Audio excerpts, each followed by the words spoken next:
Good evening to all of you. कैसे हो आप लोग? आज स्टार्ट कर रहे हैं हम ऊष्मा चालकता गुणांक। एक्चुअली लास्ट यूनिट में आपके 2 या 3 टॉपिक्स रह गए थे और कोशिश करूंगा कि आज लगभग ख़त्म हो जाएगा, केवल एक टॉपिक्स रह जाएगा, उसको नेक्स्ट वीडियो कवर करेंगे। देखिए, ऊष्मा चालकता गुणांक आपसे हर एग्जाम में पूछा जाता है, तो इसके कंसेप्ट को भी समझिए, इसकी डेफिनेशन आपको आनी चाहिए और इसका जो डेरिवेशन है बहुत ज़्यादा इंपॉर्टेंट है। चलिए स्टार्ट करते हैं। देखिए, ऊष्मा चालकता गुणांक। देखिए, माना कोई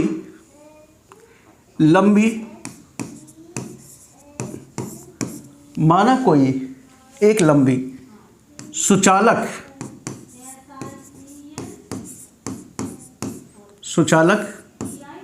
और एक समान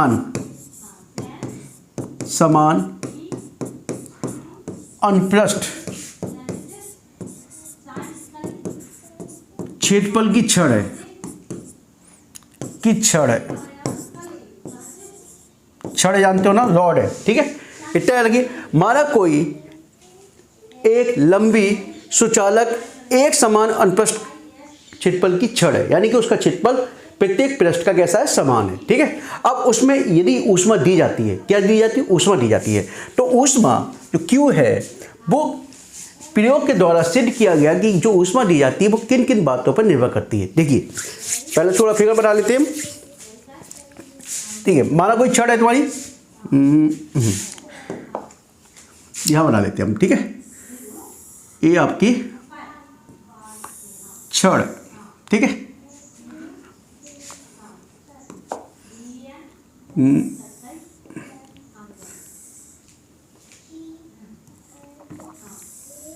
ठीक है, ये आपकी छड़ है, ठीक है। अब जो इसके यदि ये पृष्ठ है आपका, ये भी पृष्ठ है, ठीक है। अब इसमें यदि इस पृष्ठ का क्षेत्रफल भी समान है, दोनों पृष्ठ के समान है, ठीक है, ए दोनों का है, ठीक है। अब इस छड़ की लंबाई क्या है? एल है। क्या है? लंबाई एल है। और इसमें जो ऊष्मा प्रवाहित हो रही है वो क्यू हो रही है। क्या हो रही है? क्यू ऊष्मा फ्लो हो रही है। अब क्यू ऊष्मा ही सब में जा रही है। पता क्यों?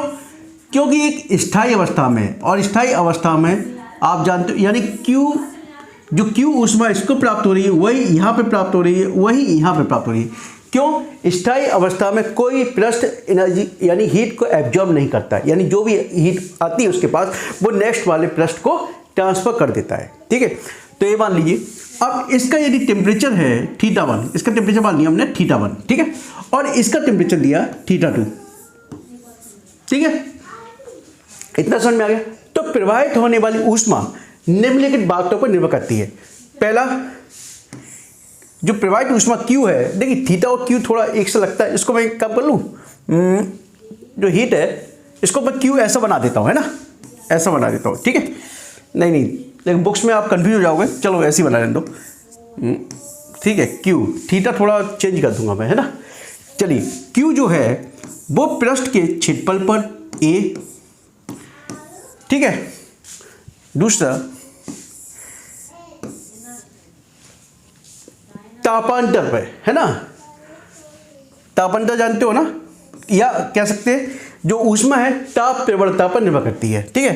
तो delta theta upon delta x, आप जानते हो डेल्टा एक्स, ताप प्रवणता मैंने बताया था, माइनस लगाया था आपने, ठीक है। अब Q, अब इस यानी जो ऊष्मा प्रवाहित हो रही है किसी ना किसी समय में तो हो रही है, माना 30 सेकंड में फ्लो हो रही है, ठीक है। तो जो फ्लो यानी कि उस समय के भी अनुपाती होता है, यानी जितना समय फ्लो हो रही है उसके भी अनुपाती होता है। तो सिंपल से देख लीजिए, Q तीनों को सॉल्व करेंगे, proportional A delta theta upon delta x और ए टी, ठीक है। अब ये माइनस तो आप जानते हो क्यों लगाया था मैंने माइनस, क्योंकि टेम्परेचर यानी कि यहाँ टेम्परेचर अधिक होता है, हीट अधिक होती है, और यहाँ कम होता है, इसलिए माइनस लगा होता है, ठीक है। तो सपोज इतना समझ में आ गया। अब देखिए मैं यहीं पे थोड़ा चेंजिंग करूंगा, यह delta theta upon delta x बराबर यानी ताप परिवर्तन, ठीक है। तो θ2 माइनस θ1 अपॉन, इस क्षण की बात करेंगे तो L मान लें इसको, लंबाई क्या है L है, तो और यहाँ माइनस लगा होता है, ठीक है, माइनस यही लगा हुआ। तो इसको मैं यदि minus delta theta upon delta x बराबर करूँ तो θ1 माइनस θ2 अपॉन L, आपने माइनस कॉमन ले लिया, ठीक है। तो delta theta upon delta x बराबर क्या हुआ, θ1 माइनस θ2 अपॉन L। इतना समझ में आ गया? बताइए, अब मैं चाह रहा हूं इसकी जगह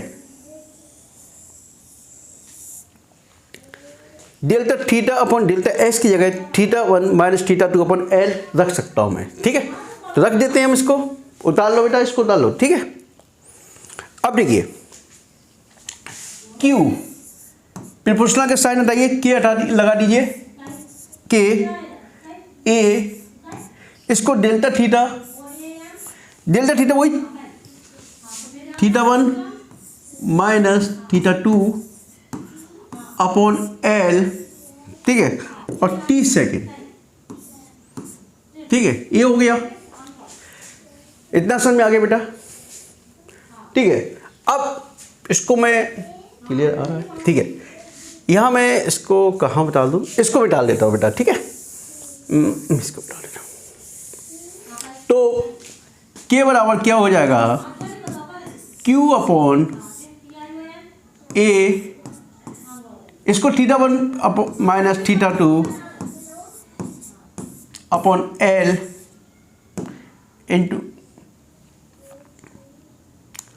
और K बराबर हो गया अपॉन L और ये T, तो L ऊपर हो जाएगा, K बराबर Q L upon A θ1 minus θ2 into T, ठीक है।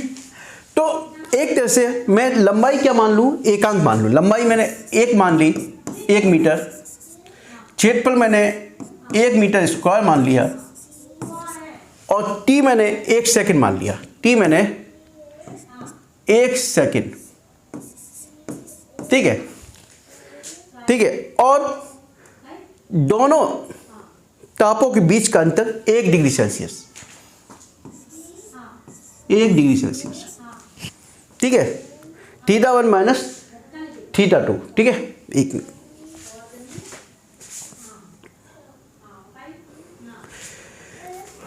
तो अब देखिए कहाँ मैंने उतारा था, कहाँ लिखा था मैंने, हाँ, ठीक है। दोनों का अंतर मैंने मान लिया 1 डिग्री सेल्सियस, ठीक है। तो क्या हो जाएगा, इसको मैं साफ कर देता हूँ बेटा, क्योंकि अब मेरे स्पेस नहीं बचा मेरे पास। तो Q बराबर क्या हो जाए, K बराबर क्या हो गया, Q1 अपॉन A1, और जे θ1 माइनस 1 डिग्री सेल्सियस, और T 1 सेकेंड, और जे आपका 1 मीटर स्क्वायर हो गया, और जे 1 मीटर, यही तो हुआ। तो ऊष्मा चालकता गुणांक किसके बराबर हो गया, दी गई ऊष्मा किसके बराबर हो गया, दी गई ऊष्मा के बराबर। यानी कि तो डेफिनेशन बना सकते हैं हम, यानी कि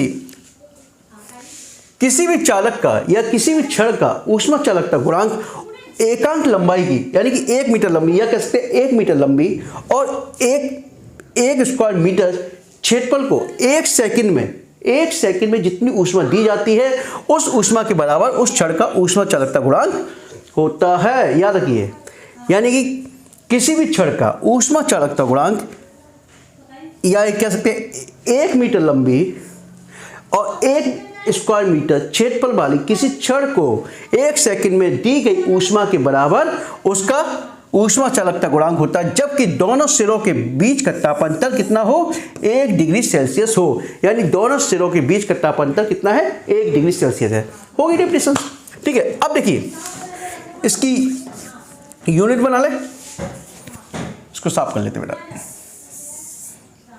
बड़ा भी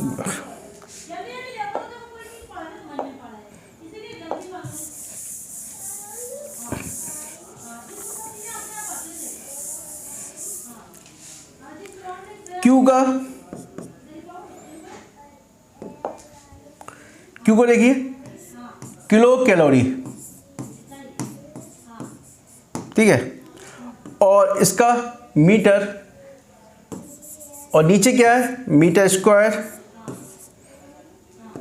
इसका डिग्री सेल्सियस और इसका सेकेंड। अब इसमें देखते हैं किलो कैलोरी में निकालते हैं। तो देखिए 1 मीटर से 1 मीटर कैसे कीजिए, तो के kilocalorie 1 metre degree Celsius और सेकेंड, ए आपका यूनिट हो गई आपकी। समझ में आ गया? बताइए। देखिए 1 मीटर तो ये 1 मीटर 1 से 1 बचा, तो नीचे आ गया डिग्री सेल्सियस, ठीक है, और टी का सेकेंड, और के किलो कैलोरी, ठीक है। अब इसकी यूनिट और देखते हैं। 1 मिनट मुझे ब्रेक दे दो। अब इसकी देखिए वो यूनिट वो देख लेते हैं, डायमेंशन देख ले बेटा, इसको साफ करो, ठीक है, यहीं से देखिए। कैलोरी की क्या होती है, एनर्जी है ml² T-2 मीटर, यानी कि लेंथ L, इसकी L², डिग्री सेल्सियस की थीटा, सेकंड की T, ठीक है। तो L² से L² कैंसिल कर दीजिए, एक तरह से कैंसिल, मैं बता रहा हूँ आपको, काटनी नहीं है लेकिन ऐसे, ठीक है। तो एक T ऊपर चला जाएगा, तो M L, ये वाला L आ गया, T-3 जो ऊपर जाएगा, -2 है, एक और हो जाएगा, और θ-1, ए आपकी क्या हो गई, डायमेंशन हो गई, ठीक है। समझ में आ गया? अब देखिए ऊष्मा प्रवाह की दर या ऊष्मीय प्रतिरोध ले लो, ऊष्मीय प्रतिरोध, ठीक है, थर्मल रेजिस्टेंस जिसको बोलते हैं, उसको बोलते हैं ऊष्मा चालकता गुणांक को, कोएफिशिएंट ऑफ थर्मल कंडक्टिविटी, ठीक है, इसको थर्मल रेजिस्टेंस बोल रहे हैं। तो देखिए ऊष्मा प्रवाह की दर आप जानते हो, H बराबर बेटा क्या होता है, बी नो डेट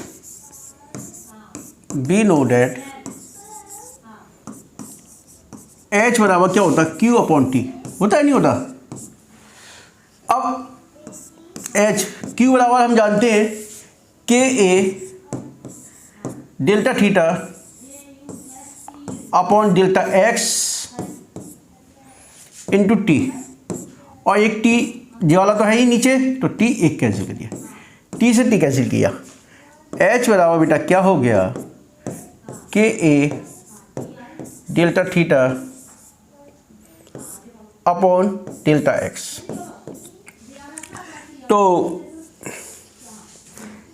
इसको बेटा डेल्टा थीटा अपॉन एक्स है, ठीक है, और मैंने उसमें जो सिरों के टेम्परेचर दे θ1 और θ2, ठीक है। तो H बराबर KA, इसको लिख सकते हैं θ1 माइनस θ2 अपॉन L, यानी चालक जो थी उसका टेम्परेचर क्या माना, θ1 और θ2 था, तो θ1 माइनस θ2 अपॉन L लिख लिया, ठीक है। और ऊष्मा प्रवाह, अब आप जानते हो, आपने फिजिक्स में पढ़ा है R बराबर delta theta upon delta H, sorry, ठीक है, या डेल्टा थीटा अपॉन H, ठीक है। अब डेल्टा थीटा अपॉन H पढ़ा है आपने फिजिक्स में, ठीक है। अब डेल्टा थीटा यानी कि चाहे θ1 माइनस θ2 लिख लीजिए या डेल्टा थीटा लिख लीजिए, बात एक ही है आपके लिए। तो डेल्टा थीटा बराबर इसकी वैल्यू रख दीजिए बेटा, डेल्टा थीटा बराबर वैल्यू रख दें तो क्या हो गया, या एक काम करते हैं, R बराबर डेल्टा थीटा क्या हो गया, ये डेल्टा थीटा की वैल्यू रखेंगे हम, चाहे यहाँ से रख दीजिए चाहे यहाँ से रख दीजिए, डेल्टा थीटा, इसको चाहे θ1 माइनस θ2 लिखिए या डेल्टा थीटा लिख दीजिए। तो डेल्टा थीटा से LH अपॉन KA, और H से H, ठीक है। यानी put the value of delta theta in this equation, ठीक है। तो H से H कैंसिल कीजिए, R बराबर क्या आ गया बेटा, L/K, ठीक है, समझ में आ गया। क्योंकि यदि कोई भी चालक है, इसमें यदि हम I करंट फ्लो करते हैं और उसका विभवांतर V होता है, तो उसके मध्य में रिलेशन आप जानते ही ओम्स लॉ का क्या होता है, ठीक है। R बराबर B/I या V बराबर IR, ठीक है, और R बराबर डेल्टा थीटा अपॉन H। तो ठीक है, R बराबर थर्मल रेजिस्टेंस जो होगा उसका वो क्या होगा, L/Ka के बराबर होता है, ठीक है। अब मेन टॉपिक शुरू होता है। अब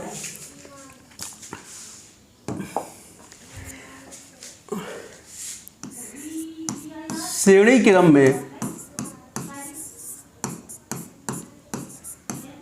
में जुड़े चालकों का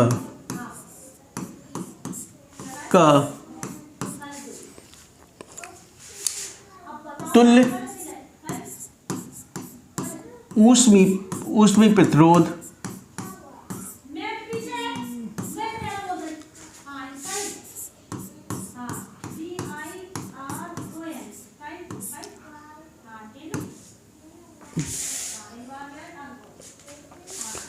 ऊष्मा प्रवाह की दर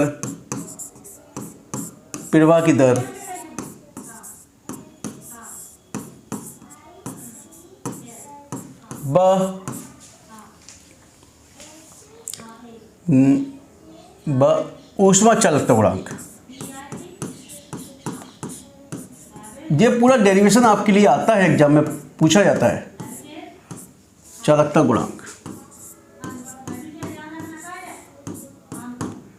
ठीक है। ये पूरा डेरिवेशन आपसे पूछा जाता है, ठीक है। फिगर मैंने बना रखा है, इसलिए आपका टाइम बर्बाद नहीं करूंगा मैं, ठीक है। देखिए, दो चालक हैं जिनके क्षेत्रफल समान है, ठीक है। क्या क्षेत्रफल समान है, एक मिनट, इसका क्षेत्रफल है, इसका क्षेत्रफल है, ठीक है, और इसका ऊष्मा चालकता गुणांक क्रमशः K1 और K2 है। और जब ऊष्मा यो फ्लो होगी इसमें, तो ऊष्मा जब फ्लो होगी इस तरीके से, तो Q समान होगी सब में, क्यों, स्थायी अवस्था में है। कैसे, स्थायी अवस्था में, तो ऊष्मा प्रवाह की दर भी समान होगी, क्या होगी, समान होगी, ठीक है। अब यदि चालक, इसकी लंबाई क्या है, क्रमशः L1 और L2 है, इसकी L1 है, उसकी L2 है, ठीक है। यानी दो चालक हैं, दोनों आपस में सटा के रख दिए गए, ठीक है। उनकी लंबाई क्रमशः L1 और L2 है, ठीक है, और सीरीज में रखे गए, श्रेणी क्रम में। तो एक सीरीज में रखेंगे तो ऊष्मा प्रवाह की दर इस तरीके से फ्लो होगी, और स्थायी अवस्था में है तो ऊष्मा का लॉस तो होना ही नहीं है। अब यदि इसके एक सिरे का टेम्परेचर θ1 है, दूसरे का θ2 है, और यहां का माना आपने दोनों के बीच का क्या है, θ है, ठीक है। तो प्रथम सिरे में ऊष्मा प्रवाह की दर, प्रथम सिरे में ऊष्मा प्रवाह की दर बराबर क्या होता फॉर्मूला, H बराबर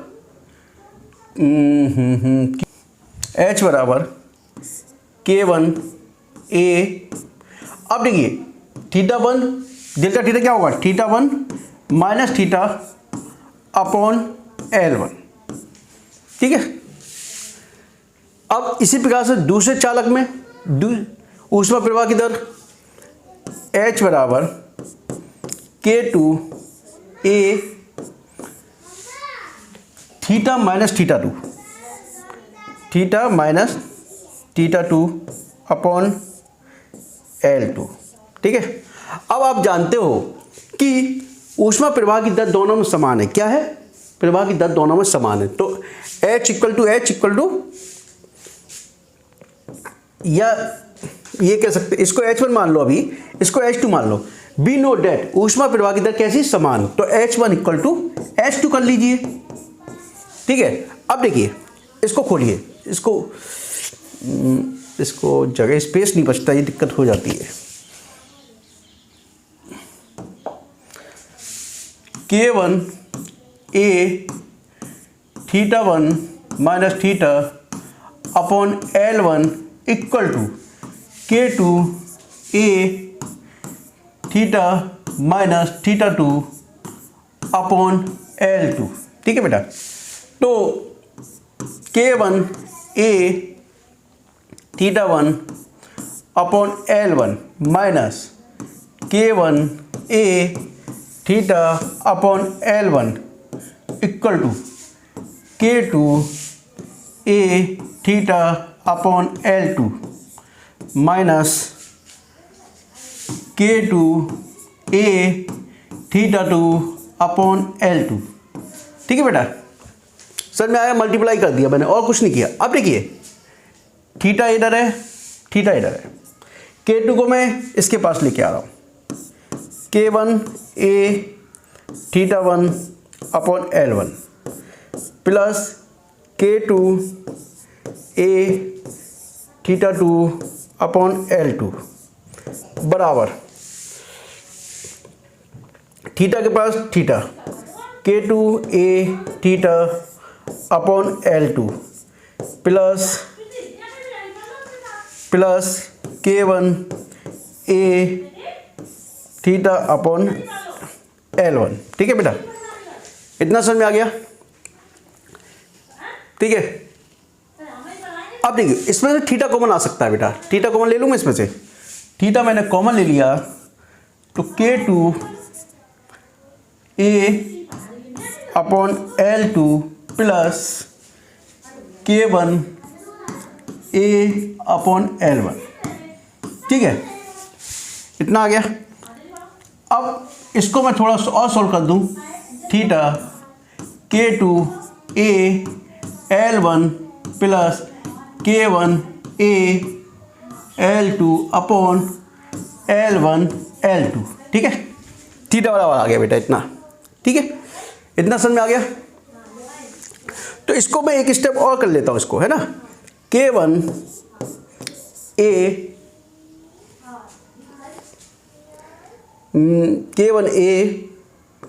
theta 1 L2 plus K2 A theta 2 L1 upon L1 L2। ठीक है बेटा, अब यदि थीटा की वैल्यू निकालनी है मुझे, क्या निकालनी, थीटा की वैल्यू निकालनी है। ठीक है, अब थीटा बराबर क्या हो गया,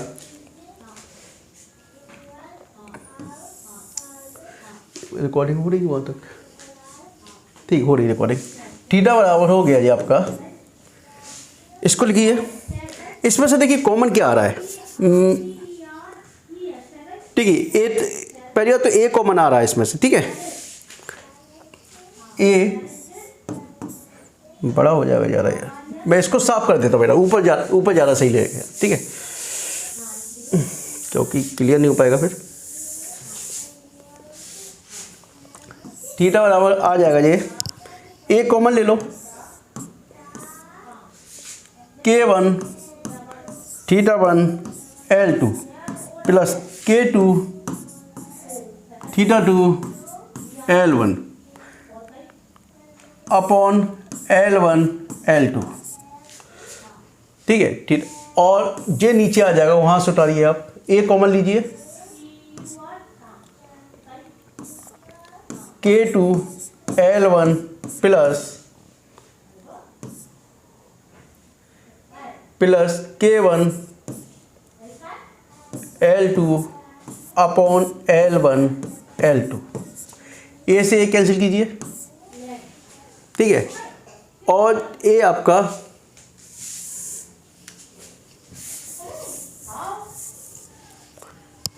थीटा बराबर निकल के आएगा K1 थीटा 1 L2, L1 से L2 कैंसिल कीजिए, plus K2 theta 2 L1 upon K2 L1 plus K1 L2।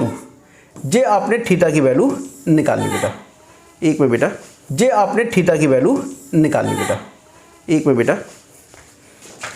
तो Q बराबर ये आपकी वैल्यू निकल के आ गई। ठीक है बेटा, तो H बराबर आप जानते हो K1 A θ1 minus theta upon L1, ठीक है। H1 पहले वाली की बात चल रही है, ठीक है, ठीक है, इतना आ गया। अब देखिए थीटा की वैल्यू इसमें रखूँ मैं, यहाँ से इसको साफ कर देता बेटा। थोड़ा लंबा लग रहा है ना आपको डेरिवेशन लेकिन मज़ा आता है इसमें करने में। H बराबर क्या आ गया, K1 की वैल्यू कितनी है, K1 तो K1 है ही, A है ही, θ1 कितना है, θ1 आपको भी नहीं पता, माइनस थीटा की वैल्यू आपके पास है, थीटा जीरा minus K1 θ1 L2 plus K2 θ2 L1 upon K2 L1 plus K1 L2, ठीक है बेटा। तो देखिए H बराबर K1 A मल्टीप्लाई कीजिए K2 L1 θ1 plus K1 L2 θ1 minus कीजिए, minus K1 θ1 L2 minus K2 θ2 L1 upon क्या चल रहा है, K2 L1 plus K1 L2, ठीक है। अब देखिए K2 θ2 L1, K2 θ2 L1 कहीं है, तो देखिए इसमें से कुछ कॉमन लिया जाए तो क्या किया जाए, θ1 θ2 कुछ कैंसिल हो रहा है, K1 θ1 L2 K1 θ1 L2 ये कैंसिल हो गया आपका, ठीक है। ए बचा आपका, तो H बराबर क्या आ जाएगा बेटा, K1 A, ठीक है, और इन दोनों में K2 और L1 कॉमन आ गया, K2 L1 कॉमन आ गया, तो ए बचा आपका θ1 माइनस θ2, θ1 माइनस θ2, ए आपका बचा, और नीचे आपका K2 L1 plus K1 L2, ठीक है, ये आपका बचा है। तो इसको चाहें तो हम ऐसे भी कर सकते हैं, K1 A2 है, इसको साफ कर रहा हूँ ऊपर वाले को बेटा, स्पेस नहीं बचता ना, थोड़ा दिक्कत हो जाती है। देखिए इसमें क्या हुआ, आपने कॉमन कट लिया था तो बचेगा ये आपका K1 A, अच्छा इसको तुम L है ना, तो L1 मान लीजिए नीचे, और इधर क्या बचेगा, K2 L1 दोनों में आ जाएगा common, K2 L1 θ1 minus θ2 upon K2 L1 plus K1 L2, ठीक है। ये आपका बचा, ठीक है। L1 से L1 कैंसिल कीजिए, K1 A θ1 minus θ2 upon K2 L1 plus K1 L2, ये आपका यहाँ तक आ गया, ठीक है। ओह सॉरी, K1 K2, अब ये था, इसको K1 K2 को मैं एस्टेगिस लिख देता हूँ मैं यहाँ पर, A θ1 minus θ2 upon K2 L1 upon, इसको नीचे लिख दो, K1 K2 plus K1 L2 upon K1 K2। अब देखिए K2 से K2 कैंसिल कीजिए, K1 से K1 कैंसिल कीजिए, तो ये निकल के आया A θ1 minus θ2 upon L1 upon K1 plus L2 upon K2। ये वैल्यू किसके बराबर निकल के आई बेटा, H के बराबर, किसके बराबर निकल के आई, H के बराबर, ठीक है। H बराबर आपकी ए वैल्यू निकल के आ गई, ठीक है। अब इसको साफ कर रहा हूं मैं,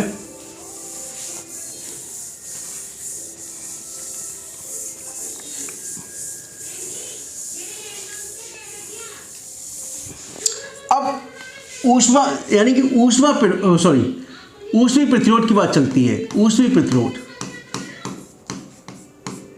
अब संयुक्त यानी कि कुल ऊष्मीय प्रतिरोध कितना होगा संयुक्त अवस्था में, ठीक है। तो R बराबर क्या हो गया बेटा, R बराबर delta theta upon delta H होता है, θ1 माइनस θ2 अपॉन एच। तो एच की वैल्यू रख दीजिए। देखिए एच की वैल्यू हमारे पास है, ठीक है। R बराबर बेटा अब क्या होता है, R बराबर डेल्टा थीटा अपॉन एच, यही तो होता है, या कह सकते हैं θ1 माइनस θ2 अपॉन एच, ठीक है। और एच की वैल्यू आपके पास है, क्या है की वैल्यू पूरी आपके पास, ठीक है। तो या कह सकते हैं θ1, एच की वैल्यू मैं रख देता हूँ ऐसी, ठीक है।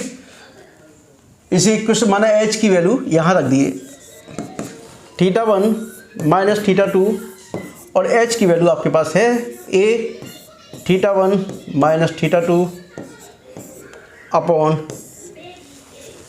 L1 upon K1 plus L2 upon K2, ठीक है। θ1 से θ1 कैंसिल कीजिए, ठीक है। तो 1 अपॉन ए, ठीक है। और जी क्या आ गया,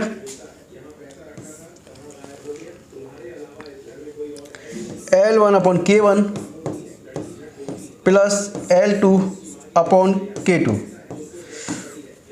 अपोजिट करके लिख दिया। अब देखिए ये क्या हो गया, L1 अपॉन K1 ए प्लस L2 अपॉन K2 ए, ठीक है। R बराबर चल रहा है बेटा ये, तो L1 अपॉन K1 ए जी क्या हो जाएगा R1, क्या हो जाएगा बेटा R1, और जे के क्या हो जाएगा L2 अपॉन K2 ए R2 हो जाएगा।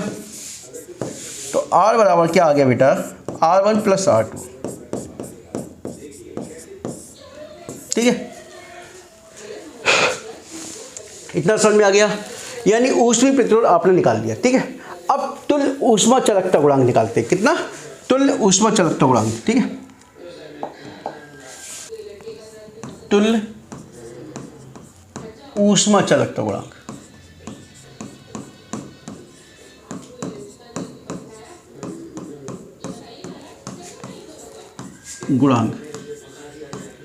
जस्ट मैं पानी पी लूँगा। चालकता गुणांक H बराबर क्या हो गया बेटा, के मान लो ए θ1 माइनस θ2 अपॉन पूरे की निकालनी तो L1 प्लस L2, ठीक है बेटा। तो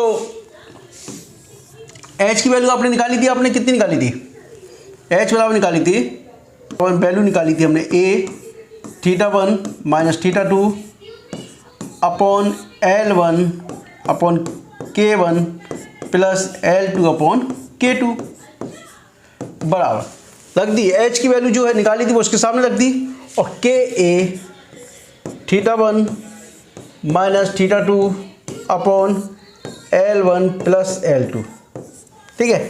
तो A से A कैंसिल कीजिए, θ1 से θ2 कैंसिल कीजिए, तो K की वैल्यू चाहिए जी क्रॉस मल्टीप्लाई, तो K बराबर क्या आ गया बेटा L1 plus L2 upon L1 K1 plus L2 K2, यानी तुल्य ऊष्मा चालकता गुणांक आपका क्या निकल के आएगा, K बराबर L1 plus L2 upon L1 K1 plus L2 upon K2, ठीक है।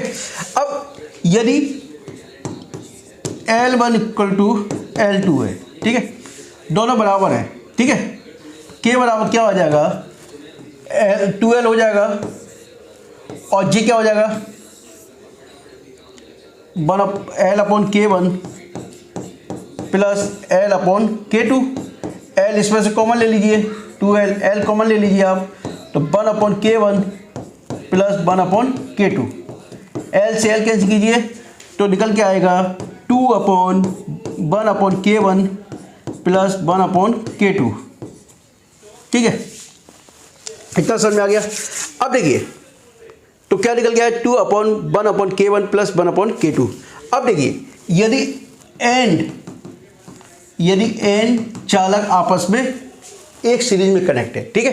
तो क्या करेंगे हम, इसको बोल सकते हैं k बराबर L1 plus L2 plus L3, इस तरीके से L1 upon K1 plus L2 upon K2 plus L3 upon K3, इस तरीके से ये चलता रहेगा। तो ये तुल्य ऊष्मा चालकता गुणांक निकल के आ गया।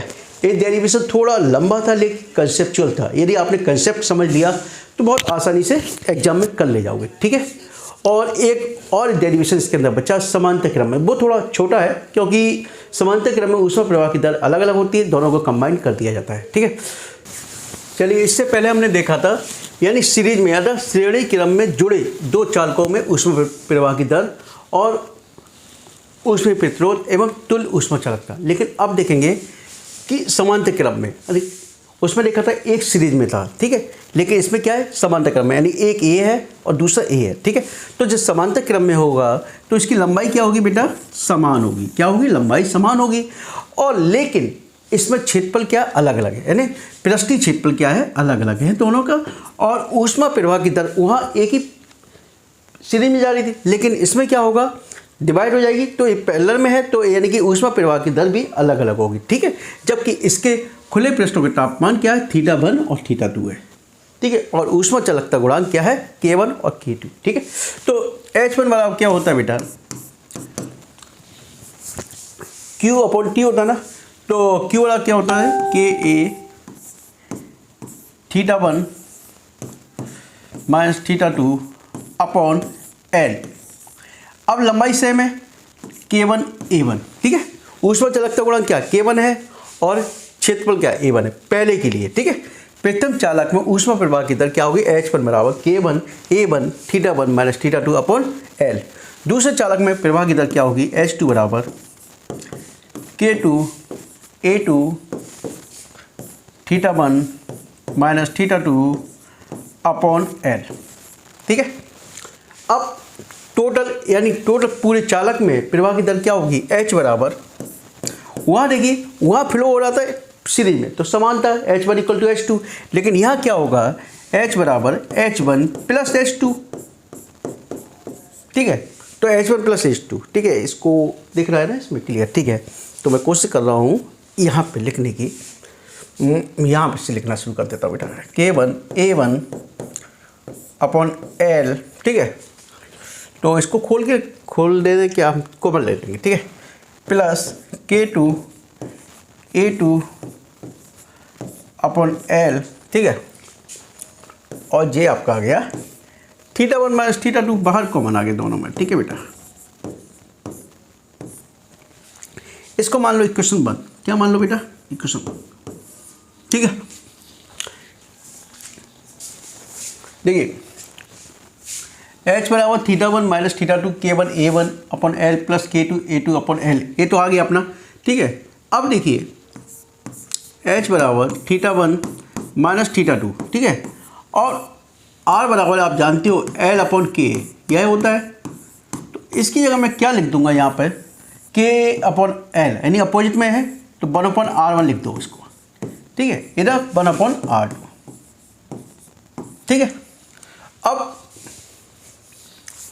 चाहो तो इसको ऐसे कर ले, H upon θ1 minus θ2 equal to 1 upon R1 plus, actually मेरे को थोड़ा शॉर्टकट तरीका अपनाना पड़ा इसमें।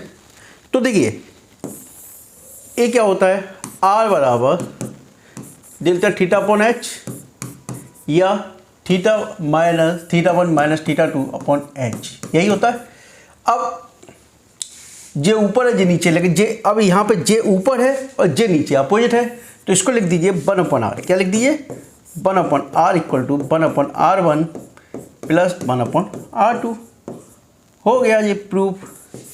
यानी कि पैरेलल में यदि क्या हो, दो चालक कनेक्ट हो तो उसमें ऊष्मीय प्रतिरोध 1 upon R equal to 1 upon R1 plus 1 upon R2 होगा, ठीक, पैरेलल में, ठीक है।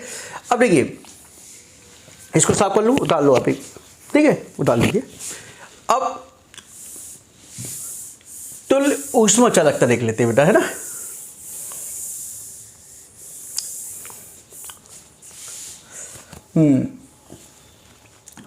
H बराबर के, देखिए उस प्रवाह की तरह H बराबर के वन A1 प्लस A2 के ए θ1 माइनस θ2 अपॉन L। ठीक है, तो देखिए